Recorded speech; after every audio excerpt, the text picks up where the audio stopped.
To say that I'm excited would be an understatement. Like, I really look forward to being able to have the opportunity to sit down with my dude Scott Lane and chop everything up, and to really kind of just apply some applicable ideas, statements, and along with just kind of chopping it up on a level of something that a lot of us might be facing currently when we're in the streets when it comes to ethnic reconciliation. So, without further ado, Adam Coleman, aka Scott Lane, aka the prodigy, the man to talk to when it becomes to apologetics. We put the bat signal up and he answered. So here he is. I just want to be able to introduce you to my audience. Take a couple minutes to just really talk about what it is that you've been doing and the things that you've been about, so that they know why it is that it's important that we have you here with us today. Great, man. Well, first of all, I appreciate you having me on with you, man. I've been watching the videos that you put out in regard to racial reconciliation. You're doing, some really dope work out there, man. So I'm glad just to kind of be a part of it. And basically, man, I'm just I keep life pretty simple, man. I'm a husband of one and father of three. You know what I'm saying? And when I'm not, dealing with my kids and changing diapers and that kind of stuff, I'm out here, busting my behind, man, trying to defend the faith, with Christian apologetics, which is to say simply just providing answers to the objections that are being thrown at Christianity nowadays. As for myself, a couple years ago, I got into Christian apologetics, man, just out of curiosity, really. I was sitting at the job, listening to some podcasts with Robert Zacharias and William Lane Craig and like a lot of big name guys. And one thing that kind of struck me is there were certain objections to Christianity that I was seeing like on my Facebook feed and tweets and all that kind of stuff that these guys weren't necessarily addressing. It just kind of wasn't on their radar. And these being things like, is Christianity the white man's religion? Was Jesus derived from Horus? And, those types of things, a lot of really Afrocentric type stuff. And, it just kind of really hit me that, really, I wasn't aware of anybody who was addressing these things. So I was like, well, maybe I need to go ahead and throw my hat in there, man, put in my 2 cents and hopefully it'll help somebody. No, and I feel that's absolutely true. It's a lot of what you've talked about that you've been seeing that I feel like the church has been sleeping on. No one's really kind of had a voice or an opinion about it. Like, you really kind of have to search really heavy and hard to try to find something that is hardy, or that is even hitting on some truth, or that is relevant. And it's very much so like what you said, that we had a conversation earlier. You said that this is kind of like a silent killer that's really affecting the church, and something that we really need to kind of step up into and have something and ready to a gear. And that's why I appreciate you so much. I will take to make sure the time that I have all the links to your articles and to your podcast, so that my audience can follow up with the work that you're doing, so they can have more resources on this exact topic that is just so huge, and it's going to become a heavy hitter that the church is going to face. And anyone that's about evangelism or outreach is probably already facing this right now. And they need these kind of materials and articles and links and resources at their ready. So, well, I mean, the fact of the matter is, I think that what we're seeing, and like you said, I think the term silent killer is perfect in the sense that it's what we I'm sorry, I throw it out there a little bit. What we have is, I think, going back to the transatlantic slave trade, you have a group of people, obviously African peoples, who were forcibly taken out of the natural context, the network of factors by which people generally develop personal identity. Prior to coming to here in the West, obviously you didn't have this idea that we were just black people. You had different tribes, whether it be the Dahomey, the Ewe, the Yoruba, and so forth, the Fulani or whatever. And, they viewed themselves as being distinct people groups. But obviously, due to being brought over here as slaves and kind of, thrown all in the same condition, that's where you have this idea of race, becoming the central point of identity for people of African descent. And actually, during that same period, it's the same thing for white folks. Prior to that, you didn't have like the centralized idea of that race was the central idea of how you define yourself. But that being said, I think fast forwarding to today, you have a sense that because our indigenous culture and ethnicity was kind of ripped away in a sense, you have people trying to reach back to that and find, who they are, and unfortunately consider Christianity to be on the wrong side of that scale, to be on the European side, and therefore you have a lot of folks who are stepping away from the church along those lines.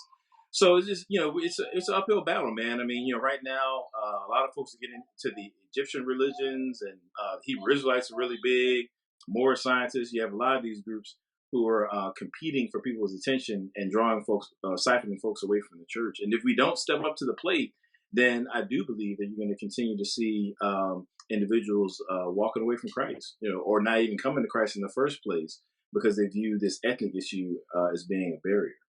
No, and it's a big thing. I feel like, and some pastors I think are recognizing it, or just it's on their radar, but they might not have made it a big thing. I was just talking to a pastor in Ohio just the other day, and he's mentioning. He says, "Yeah, now that you mention it, there's this brother that's in downtown, and he always draws like this really young crowd to him, and these really young cats, and they look Yeah, up to him, and he's in these streets every day, and he's telling them this stuff, and it's like this is exactly what I'm talking to you about, brother. This is like there it's you go.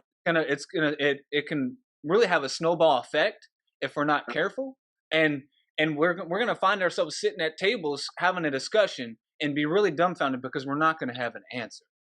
Right. And the tragic part about it is that within the Christian worldview, we have all the resources to address the types of concerns that are drawing people away. But unfortunately, the church has not, been active and aggressive in terms of confronting these issues. And so it's almost like, people say all the time, like, you don't talk to your kids about X, Y, and Z, then folks in the streets are going to talk to them about it. Yeah. It's kind of sort of thing. And, the church has to be more intentional about dealing with matters of race and how to think through things through a biblical lens and stuff like that. If we want to be able to, in a sense, vaccinate people from these other belief systems that I believe are ultimately harmful. So, yeah. Yeah, I've got a couple questions from a couple different articles that feed right into what we're talking about, as far as the church ends and where it stands and where we should be standing, and a couple of different thoughts and ideas that you had. And this comes from your article, Charlottesville: The Strange Intersectionality Between Richard Spencer and Dr. Umar Johnson, Part Yeah. Two. And I introduced the idea that the biblical worldview provides a more solid foundation for identity than one's race. So, what led you to this discovery? Yeah, it's very interesting, man. Like, so a couple of things kind of came together. Dr. Umar Johnson, for people who don't know who he is, he's a Pan Africanist, probably the most outspoken Pan Yeah, African today. He speaks a lot against the church and things of that nature. But he's, hardcore Pan Africanist, man. That's his whole deal. And then you have on the other end of the spectrum, you have Richard Spencer, who's credited for having coined the phrase alt right. He's a self-proclaimed. I'm pretty sure he would deem himself as being a white supremacist or something along those lines. yeah. And so what I thought was interesting is when you sit down and listen to the two of them, a Pan Africanist on the one end, and then this alt right gentleman on the right, they're actually saying the same things, which is kind of interesting. They have the same concept as to what is the centerpiece of identity and how people ought to be valued. How do you determine who is us and who is them? They have the same scheme. It's just they're on opposite ends of the spectrum. And so I began to think about it, and then also with the the tragic incident in Charlottesville, where ultimately somebody was killed. I really just was thinking a lot about how um, what can happen is when you accept bad ideas, I'm saying, or wrong ideas about who we are and what we're worth, and ultimately non-biblical ideas of who we are and what we're worth, then ultimately it's always going to end up, in a tragic way. It's just that simple. At the end of the day, race is it's a relatively young concept, in human history, relatively young concept. And it's not to say that people, didn't see color, haven't seen color throughout human history, but in terms of that being the centerpiece of who you are and what you're worth, again, that's a relatively young concept that only dates back maybe 400 or 500 years. And so, my whole thing was, in the same sense that I explained earlier, how you didn't have this idea of like, universal blackness, among people of African descent prior to transatlantic slave trade. You also didn't have this universal sense of whiteness among Europeans. As a matter of fact, like the Irish, for example, they weren't considered to be quote white until up until like the 1940s. They were discriminated against when they first got here. So you see this idea of race kind of, there's like this ebb and flow and evolution to it. And ultimately, what I'm saying is that as a base of identity, this race concept that we hold to, and just kind of take for granted, is like quicksand. You know, and I believe that the biblical worldview provides something that's more concrete, and because ultimately it's embedded in truth. The fact of the matter is, we are all created in God's image, right? That is the basis and foundation of identity. Now, with that being the case, that means that your identity isn't grounded in a color, a pigmentation, a culture, a geographical location. None of that. That's not the grounding of your identity, right? Because before there was a black, white, Israeli, American, whatever. Before there was that, there was man made in God's image. So the foundation of our identity isn't in a pigmentation; it's in a person, right? God Himself. He's the foundation of our identity. And if you have any other foundation as a starting point for who you are and what you're worth, then ultimately you can't help but be derailed in terms of how you interact with other people and how you see yourself. Yeah, and it is like you said a fairly young concept and idea, and a lot of times you don't even really think about that it is that young of an idea or a thought to where everything's just coming down and being broke down to it's race, race, race, race, race, and Sure. how you do that, and especially with how young America is, and what's created a lot of the struggle and the hatred for people that have created such things as Dr. Umar Johnson is that hatred that was really the segregation that was a part of that, to where you had everything that was determined by your race. There was so much Sure. identity that was oppressed on anyone that Hmm. that helped create that idea of race, and I feel like that this is another hiccup that was in the church, that we didn't really help back that up, to say, oh, well, we're spending too much time thinking about this is where you pull your identity from. And you can even take it to the simplest roots ideas, is that when you talk to anybody, the first question you generally ask is, what is it that you do for a living? And we Hmm. pull so much identity from that, your job, and from your Sure. race. And I feel like the church struggle, and I don't know why they've struggled so much with in its defense and helping to relate to its people. Just like you said, we've all been created in the image of God, the Imago Dei. This is who we are.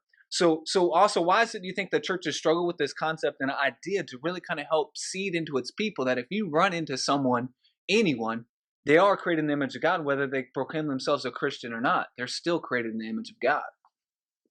Well, I would put it, I would throw two things in there, because I think that what you have is it's just a perfect reflection of Romans chapter 8, where Paul talks about the things that I would do, I do not, the things that I shouldn't do, that's what I do. I think that what you have in the church is people who are ultimately broken and being, Yeah. molded in Christ's image, but we're not there yet. That's the fact of the matter. The bride of Christ is not perfect. Christ is, but not the bride. You see what I'm saying? We're constantly being, renewed in His Word. It should be anyway in our daily lives, and then corporately there should be some, evidences of that as well. But when you go back to the original call, the Great Commission, that Jesus put upon the church, is that we are to make disciples of all nations, right? Now, the term disciple there is not just convert, somebody who says, okay, yeah, Jesus is Lord, and I'm going to rock with Him for the rest of my life. No, it's much more than that, right? The Yeah. idea behind So being a much more. disciple is that you conform your lifestyle and your ideology, your thought process to the biblical worldview. That's the whole idea. So everything, in life, Jesus is Lord over every area of your life. His way of thinking is your way of thinking. Now, again, going back to Romans 8, I think that what you have there is the church not allowing that to be the case, not allowing what thus saith the Lord to have predominance over their perspective on race. We allowed ideas that are foreign to the gospel and foreign to the biblical worldview to inform how we thought about other people. Man, You see yeah. what I'm saying? That's what happened as the church, right? I'll take it to, if you think about when the Apostle Paul confronted Peter, where Peter was with some Gentile brothers and some Jewish brothers in Christ were coming by, and Peter kind of ushered the Gentiles out of the door, right? Kind of secretively. Paul confronted him on that. He said that Peter had done something that was against the gospel. That's what he said. There's something that's against the gospel. See, when just totally disregard the imago Dei on somebody else, it's not just a bad thing to do, like kind of a slap on the wrist type of deal. No, it gets directly at the heart of the gospel. You've done something that transgressed the gospel. And unfortunately, the church, particularly in the early Americas and obviously during the transatlantic slave trade, much of the church was associated with trampling upon the personhood of others. We allowed other ideas about who people are and who we are to take precedence over, what the Bible has to say about personhood and the imago Dei. And it's unfortunate. I think we're still seeing the embers of that burning today. A Yeah. lot of We feel like we're so far removed from that period of time, that it's yesteryear. But we're still seeing the ripple effect of that today. And Yeah. if we don't get ahead of it, then I think it'll be continue to be a problem. Yeah. And it's crazy. It's really such a simplistic idea and thought that you're saying is that we're just struggle with identity in general, let alone Sure. identity of pulling ourselves away from what someone taught us the way that we should think or anything. That we struggle so much with just identifying ourselves with being created in the image of God, no matter what we compare it against. And I think the only thing that makes it seem so much more complex is because we're just dealing with relationships and real life scenarios and how things are oppressed on us through media. And I mean, and it just becomes a greater ripple effect from something that just started off as such a simple idea. As, you know what? Like I am created in the image of God. Like I bear His image, Right. and it's just such a simplistic idea and thought. Um, and you wrapped it up perfectly and said it so well. And I want to be able to move on to a couple just other thoughts and ideas that you had here. Um, Okay. and then so in regards to the same thing and the same article concerning Charlottesville, the strange intersectionality between Richard Spencer and Dr. Umar Johnson, you had already kind of laid the groundwork between who these two people are. Hmm. So we don't have to kind of pretend or make it up that these people exist somewhere in some foreign land or some place. Like we will run into these people if you haven't already. I myself, I run into it a lot on the opposite end where I run into another white male and he thinks that I feel the same way about colored people as he does, or a certain different type of people group, and he feels like he can be comfortable about talking in a certain manner until I have to be like, oh, all right, let's pump the brakes, let's bring Right. this thing back, and Yeah. and let's really talk about this. And Mhm. so we don't have to kind of presuppose that these people exist. So how do you suppose we take an apologetic stance when we encounter these two types of mindsets, whether it's, Dr. Umar Johnson or whether it's Richard Spencer? Like, what is like a stance that we can have to bring a good conversation or a conversation starter to the table? Well, I would throw out three things. I say that truth and love, I think, are prerequisites to any effort towards reconciliation or addressing the race issues that we see today. Truth and love. Without those two, then I don't think that you can really engage in these conversations in a meaningful way. Now, I say that because for this, so for example, many people don't really want to engage the truth of America's history. They don't really want to do that. I'm saying they want to talk about, Patrick Henry, who says, give me liberty or give me death. But they don't want to talk about the Patrick Henry who at the same time owned slaves. You know what I'm saying? They would, they feel comfortable talking about, Yeah. the founding fathers and so on and so forth. But when you go back and look at how during the War of 1812, it is the case that Africans were, escaping from their slave masters and fighting on the side of the British to earn their freedom from America, right? Those things are very uncomfortable for people to talk about. But the reality is, as a Christian, I'm a sojourner on this earth, right? Yeah. This is not my final home. My identity is not wrapped up in being an American, being a white person, black person, Yeah. none of that. Christian, Yeah. we shouldn't. You see what I'm saying? The foundation of who we are is in Christ. But when you don't separate that out, then you find yourself defending things that are actually morally indefensible, and it becomes uncomfortable for you. So again, I think that the truth, is first and foremost. The question is, are you committed to truth over and above these earthly things that you hold to? Aside from that, I think there's also love as well. When I enter into conversations about race and racial reconciliation, my objective is not to beat somebody over the head with my experience, or at the same time make kind of give them a guilt-free pass either. I just want to present the truth, and at the same time, I want to draw them to something that's more substantial than just my opinion, right? Ultimately, as a Christian, I have a calling on my life to reflect what God is like. Yeah. That's what I'm supposed to be doing as a Christian, right? And so ultimately, what I want to do is I want to take the facts of history and the facts of the present day and point to people to something that's real about God. That's ultimately what I want to do.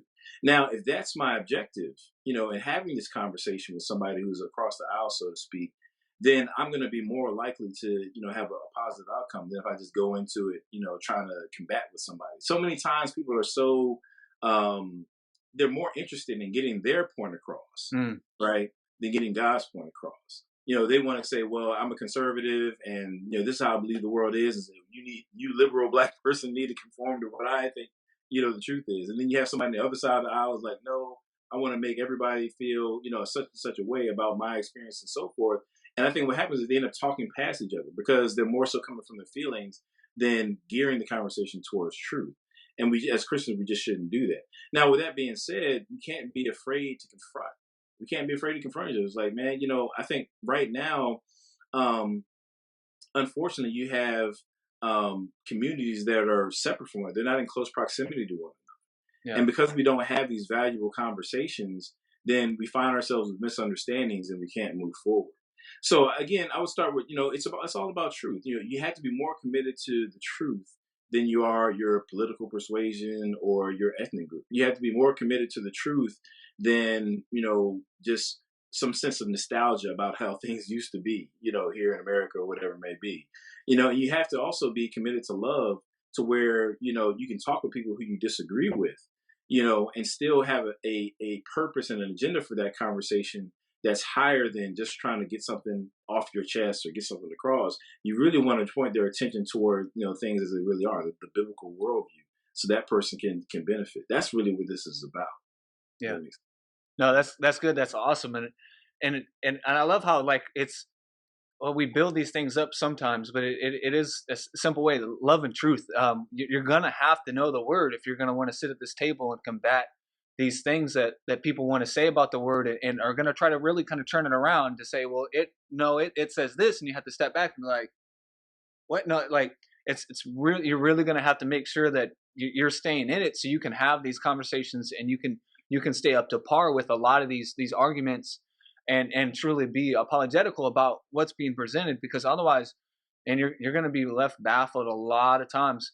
And and and I feel like sometimes people, they kind of, on the scale, they're one or the other. They're real extreme with the love, and they're real easy with the love and the grace, but they struggle with a lot of truth. They're so overwhelming with the truth that they forget so much about the love, that they don't really try to level it out. Like you said, they grip hold of trying to make sure they're getting their point across. This is how it is. And then they lost everything because they're not seeing the love of Christ in that person at all. Or right, that they're seeing so much love, but they're not seeing the what's really the drive behind it. What's going to give the person the drive and understanding that, that isn't just like a pendulum that can swing in any kind of direction you want it to. Like, this is truth. It's right. solid. It Well, doesn't move. It doesn't bend. It doesn't fold for anyone. Um, and I think sometimes there's a big struggle with that on any terms, on any subject, that I think, especially now, and this is a whole different other subject, that the church now is just too much about grace, and I don't think we're bringing enough truth. And I think this is what creates a lot of struggle with the things that we're talking about now. Sure, sure. Well, and let me just, kind of, to make it plain as to where I'm coming from. Like, let's take, for example, right now, police shootings are really big in America. That's kind of like a hot button issue. Where a police officer, stops somebody, and then ultimately maybe a African American, another African American gets, shot. It's been happening, and it's kind of the talk, and it's on everybody's lips, right? Now you can have two people, and I'm just going to be explicit here. Let's say you have a black person who comes from the perspective that in their worldview, America is unjust. We always get we never get a fair shake. The oppressor is getting this once again. You have that person maybe on one end of the spectrum. On the other end of the spectrum, you may have a person who says, well, no, America can do no wrong. Racism is in the past. And, that person must have been doing something wrong, or else they wouldn't have been killed. Say you have a white person who Yeah. believes that, a black person who believes the other. Well, if these two people are trying to engage in conversation from those two polar opposite views, it's probably not going to go too well. Yeah. It's probably not going to go too well. What I'm suggesting is that there's a place in the middle. I'm saying the place of truth. The fact of the matter is, America is a man-made institution, and anything man-made is subject to the flaws that are inherent in man, given the fall. You see what Yeah. I'm saying? So when I, as a Christian, I don't feel the need to come to the defense of America at every turn. I'm saying sometimes America and its systems get things wrong. The flip side of it is, at the same time, I know that people of my ethnicity, black folks, we don't always get it right either. You know what I'm saying? There's two sides to the game. So the question is, rather than making presuppositions given in any particular scenario like that with that shooting, we ought to be able to come to it from a standpoint of truth and say what's actually going on here. You know what I'm Yeah. saying? What's really going on here? And then the love side of it is this: when you think about it, right? You know, it just trips me out how, like, when you have these shootings, the immediately, you see the mugshot of the person from like 5 years ago, and then the person's a thug. So, oh yeah, see, he deserved it anyway. People say, but I think about with Jesus, right? When he was told that Lazarus had died, you know, and he went to go, he was ultimately he raised him from the dead. But when he was told that Lazarus died, he didn't say like, "Oh, see, that's the fall of man." If man is in sin, mankind is fallen. It is what it is. It's Yeah. like, no, he wept. He Yeah. wept because there was a loss of life. And I think so often we make everything so political and everything so divisive in the sense that we forget that there's actual lives, there's Yeah. human lives who have been Man. lost or Yeah. impacted in profound ways. And see, that's where the love comes in. You see what I'm saying? Because love doesn't just go as far as, well, oh, they got what they're supposed to get. You know what I'm saying? Like, no, somebody's mom, somebody's father, Yeah. somebody's brother or sister is affected by this. How, as the church, can we come alongside people in this broken world, no matter what side of either whatever event they fall on? How do we come alongside people and be like the Good Mm, Samaritan and really man. make a difference? You see what I'm saying? Man. Absolutely. Yeah. No, that's a heavy hitter, right? Explicit as it may be, or if it started off at, but it's still a reality and truth to it. I mean, it is. That's and it even feeds the very first thing that we said. We're just losing the identity factor that that person was created in the image of God, just as you are. That is, it's still a loss of life. That's still somebody's, just like you said. That's their sister, their brother that's been taken from them. Can Right. can we not just take this moment to realize that truth, and then step back in love and just let that person work through that process of grief, cling to a political view or a stance or anything that the media is trying to feed us in that moment. But we're not going to get all wrapped up into what the media might present. All right. Oh Um, yeah. I really love this. I wanted to jump out of my seat. These words just jumped out of the page at me from this article. I was in a little amen corner. I'm Pentecostal, so I might wanted to do a little bit of a shout, maybe a little bit of running Right. around. I Right. was waiting Right. for the offering plate to go around. I was like, my man hit that right on the head. Like I just felt like taking the words right out of my mouth. And it comes from the Charlottesville Strange Intersectionality article, part 3. And I quote: "The problem is, in my opinion, churches have not spent enough time equipping the saints so that we can engage racism we encounter with a social logical reasoning and the high ground biblical foundation." So just really take time to unpack that and present maybe a couple ways that the church can be and should be equipping its people to handle such a situation. Yeah, man. I mean, it's really about intentions. You know what I'm saying? It's being intentional. Okay. I think about the parable of the Good Samaritan, right? When you think about Jesus talking about love God, love people, you love your neighbor rather, and then the guy wanted to test him, right? One of the I think it was a Sadducee, one of the Jewish leaders wanted to kind of G check him, like, well, well, who's my neighbor, right? And so then Jesus tells this whole parable about the Good Samaritan, and ultimately when you think about with the parable, it was the Samaritan who identified somebody who was in need, went and helped that person, clean him up, brought him into the inn, paid for it or whatever. And then at the end, ultimately Jesus saying, well, it's not so much about, who is a neighbor to you, it's who have you made yourself a neighbor to. That's, you see what I'm saying? Who your neighbor is depends upon you, not upon the person who, not upon somebody else. Who have you made yourself a neighbor to, right? We have to be intentional about showing compassion and being active in the world, right? Now, to bring it down to, America, when you think about going back to Jim Crow era where you have redlining and just people not being able to buy homes in certain Yeah. areas, legally speaking, America was literally segregated by law. You see what I'm saying? The law affected who you lived around and where you lived and so forth, right? Which impacted how much you interact with other communities. So when you think about the fact that for the most part people tend to choose churches that are in some geographical proximity to themselves, these Jim Crow laws of yesteryear have set the tone for where we go to church. You see what I'm saying? This, unfortunately, we had to really think about that. You know, to give another example, when you think about, it wasn't until the mid '70s, mid 1970s, where you have the Supreme Court ruling that they're going to use busing to actually merge the schools. Now, Brown versus Board of Education, it happened years earlier, but because people lived in different areas, you still didn't have a desegregation of schools because people were going wherever it is to whatever school they're around. Yeah. And it actually took an intentional act of the federal government using busing to make the schools actually integrated. So what I'm saying is to kind of bring it all together, the church has to be just as intentional about stepping outside of our comfort zone Yeah. and going to and putting ourselves in proximity with one another. That might mean that you might have to drive a couple extra miles to go to a church and fellowship with some people who are of a different ethnicity than you, maybe on a particular Sunday. Or maybe two church pastors can get together and say, we're going to have a big old church cookout once a month.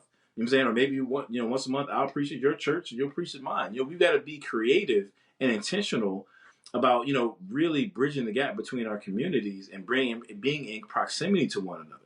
Now, when you do that, then what happens is it's a lot more difficult to maintain distance and like emotional disconnect with people who are of a different ethnicity than you when you're spending time eating a burger together.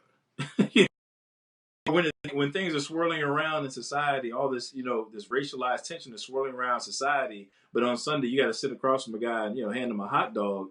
It's a lot. You'll start to have conversations amongst one another where you can address those sorts of things. Whereas before, you may have never been in contact with one another. And we just kind of be each in your own silos, distant from one another, and not being able to engage in that way. And so I think again, we have to be intentional about getting in proximity with one another, fellowshipping together. One thing I always say is that fellowship, I think, is what I call the lost doctrine. It's the lost doctrine. When you look at the writings of Paul, really just all throughout the New Testament, they're constantly pounding that home about fellowship, fellowship, fellowship. Do not forsake the fellowship of the brethren. They're eating the love feast together. They have all things common. You see this common thread of fellowship is so profound in the New Testament.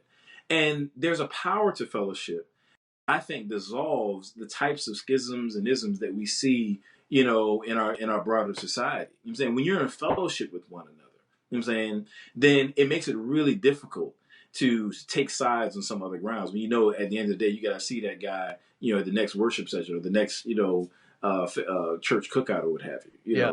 So we had to be very intentional about fellowship that transcends the the barriers that we face in our society, right?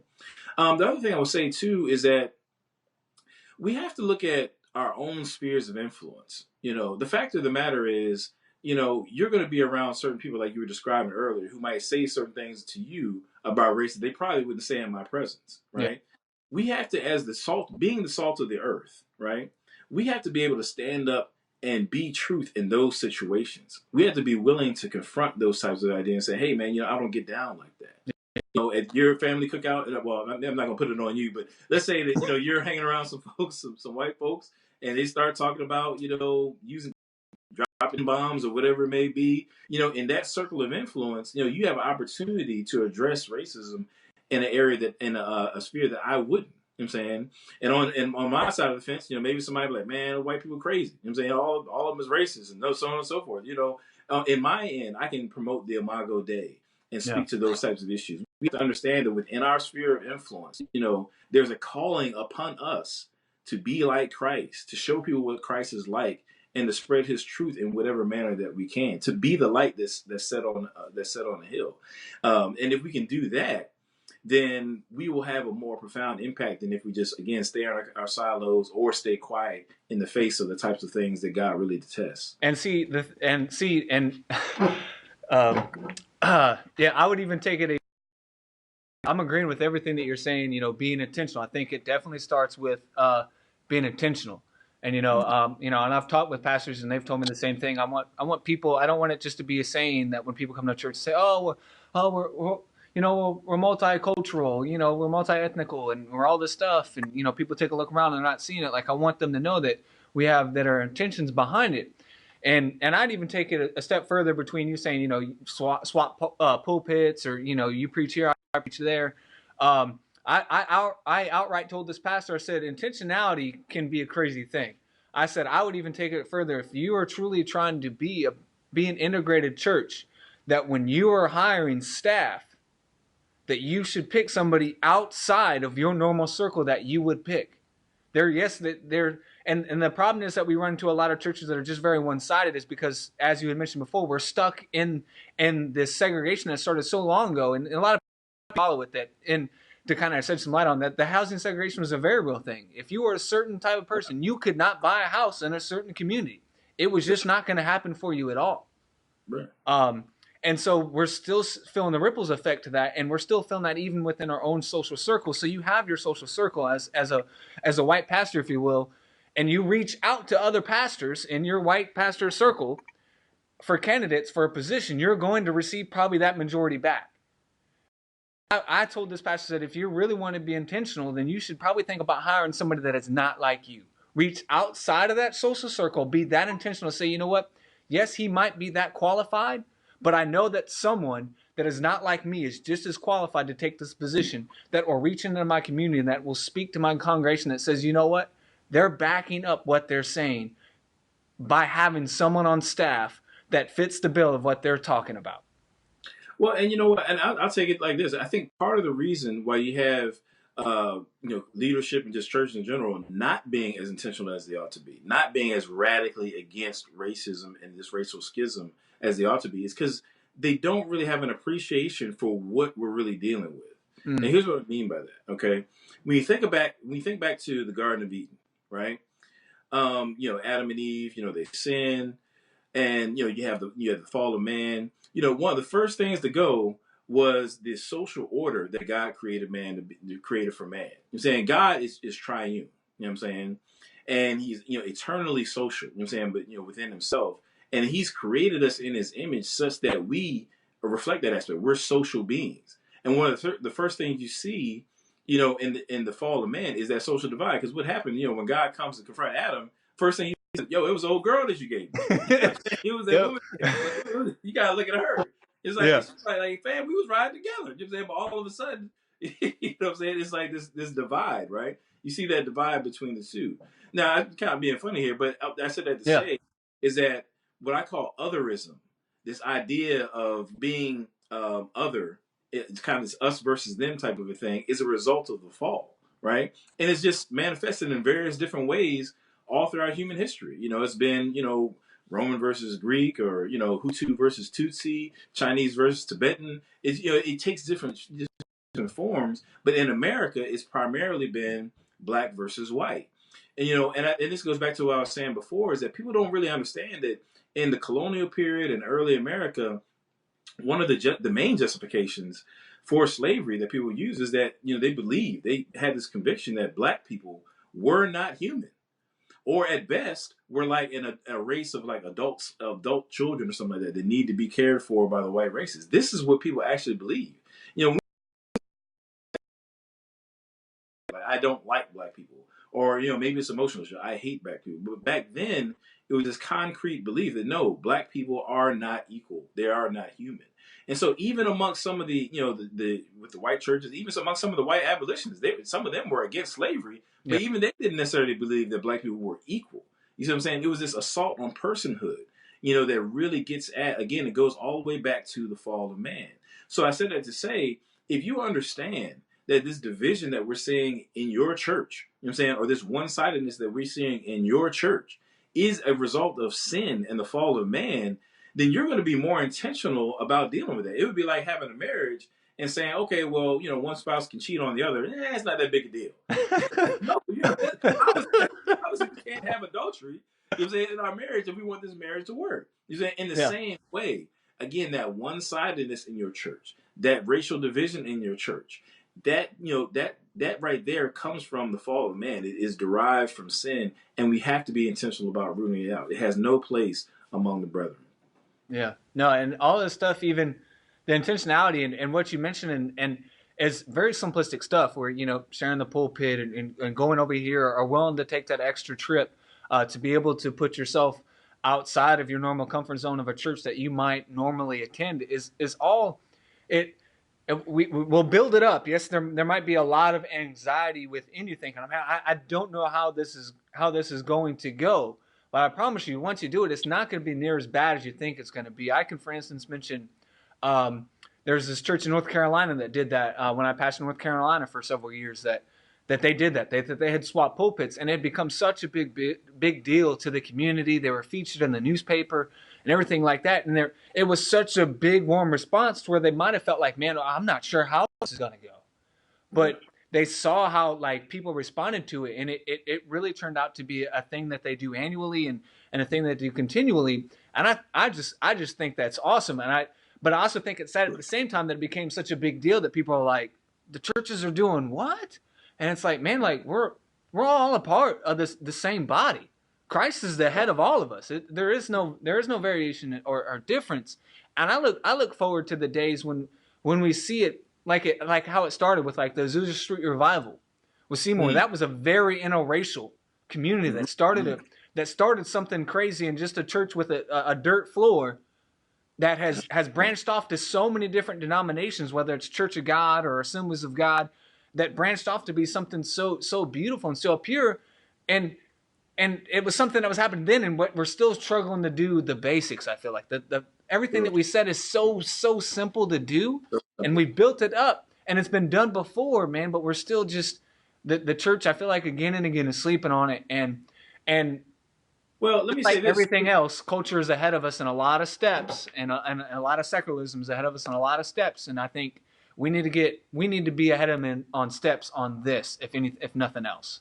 Right, and let me say this too. I think part of the problem is that sometimes we, and I say this very carefully, sometimes we over spiritualize certain aspects of Scripture, Mhm. okay, and we make them very practical and day to day life. So, for example, when the Scripture talks about renewing your mind, okay, there's we make it sound like ooh spooky, like it's like God is going to just kind of come in and restructure everything. But no, renewing your mind.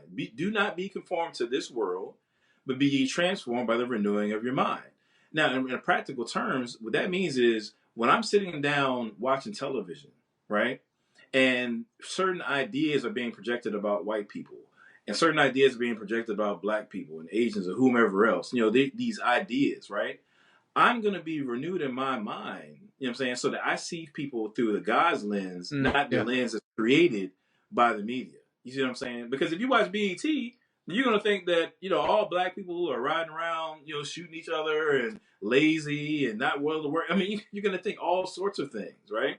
And if you watch, I don't know, maybe CNN or something like that, you might think that everybody is like, yeah, a certain politician, or, this person, that person.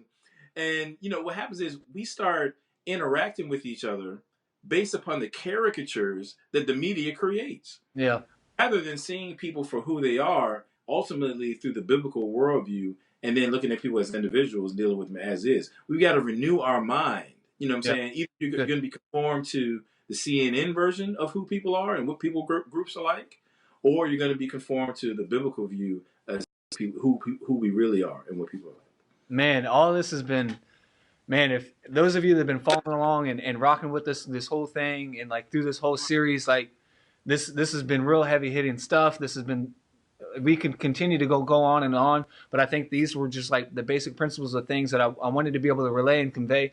And I don't for my audience, those that I want you to be able to engage. Drop some comments about some of the things that you think that we said, or things that maybe we should have mentioned, or even ideas that your church is doing. I don't want to just sit here and point fingers at the church and say the church should be doing this, or this. I know that it's imperfect. That there's some churches that are really just got their things together, but this is why that we do this.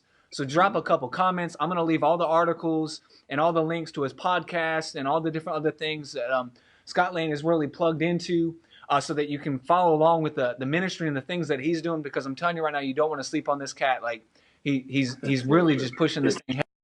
Like, I mean, I'm all the way in Florida. He's all the way in Virginia. So this is how far we can connect this thing and make this thing reach.